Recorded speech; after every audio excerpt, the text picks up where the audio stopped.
ပစောနဲ့ဝတ်သားတွဲစားတာဟာနှလုံးကိုဓာတ်နဲ့ထိုးလိုက်တာပဲရုတ်တရက်လဲကြပြီးအသက်ထွက်သွားမယ်နော်တတိထားစားကြစမ်းခရမ်းသီးနဲ့မို့တွဲစားရင်ဘိုက်ထဲမှာအစိတ်တွေပွက်လောရိုက်လာမယ်ကို့ဘိုက်ကိုဘုံခွဲကျင်တာလားမသိပဲရှောက်မစားနဲ့ဦးနွားနို့တောက်ပြီးငါးစားရင်တကိုယ်လုံးအဖြူကွက်တွေထလာလိမ့်မယ်ရုပ်ပြက်စင်းပြက်ဖြစ်ချင်လားအစားမက်ပြီးဘဝနဲ့မလဲနဲ့ကြက်ဥနဲ့ချိတ်တွဲစားရင်အစာအိမ်ထဲမှာကော်တွေကတ်နေသလိုဖြစ်သွားမယ်ဘိုက်ကယ်ပြီးအသက်ရှူကြက်ချင်လားအသိဉာဏ်ရှိရှိစားကြစမ်း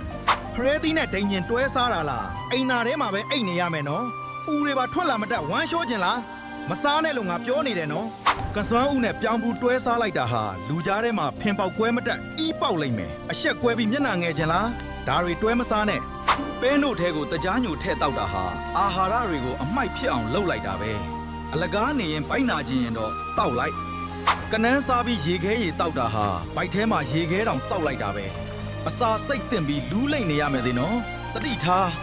လက်ဖက်ရည်ပြင်းပြင်းနဲ့တံပြာသီးတွဲစားတာဟာအစာအိမ်ကိုအစ်စ်နဲ့လောင်းချလိုက်တာပဲအစာအိမ်ပေါက်ပြီးတေကျင်နေနာတာလားရှောင်ကြစမ်းကတုံးရဲ့ပရားရည်နဲ့ဆောင်းရသီးတွဲစားတာဟာတေမင်းနဲ့လက်ဆွဲနှုတ်ဆက်လိုက်တာပဲအသက်ရှင်ရတာညှင်းငွေ့နေရင်တော့စားလိုက်လေအုတ်ကူတဲ့တန်းရောက်သွားမယ်